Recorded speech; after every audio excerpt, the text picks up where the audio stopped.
Probable হলো বাংলাদেশের একমাত্র স্কুল যেখানে নর্মাল এবং স্পেশাল বাচ্চা দুটোই একসাথে পড়াশোনা করে। প্রথমে আমরা নাবিলাকে বিভিন্ন স্কুলে ভর্তি করানোর জন্য চেষ্টা করি, কিন্তু প্রবেল ছাড়া কেউ তাকে গ্রহণ করেনি। প্রথম দিন থেকে এখন পর্যন্ত তেহসিন আপা ব্যাপকভাবে সাপোর্ট করেছেন। পেন্সিল ধরার থেকে শুরু করে স্পিচ এরও কিছুটা প্রবলেম ছিল নাবিলার, কিন্তু আমাদের কোনো স্পেশাল থেরাপি নিতে হয়নি। স্কুলে বিভিন্ন টেকনিক ইউজ করে হেল্প করেছে নাবিলাকে। এখন নাবিলা শুধু বাংলা নয়, ইংরেজিও বলতে পারে, লিখতে পড়তে পারে ফ্লুয়েন্টলি।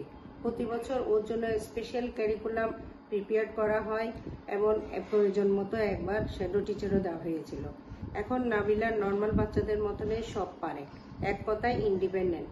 সে এখন রান্নার থেকে শুরু করে মেহেন্দি লাগানো, জুয়েলারি করানো, প্রেজেন্টেশন দেওয়া এবং সেই ভলান্টিয়ারের কাজ করে আসছে অ্যাজ এ টিচারের ফর্ম প্লে গ্রুপে। তেহসিন আপা এবং সাদ আপা এবং পুরো প্রবেলের অবদান আমি কোনোদিন ভুলব না।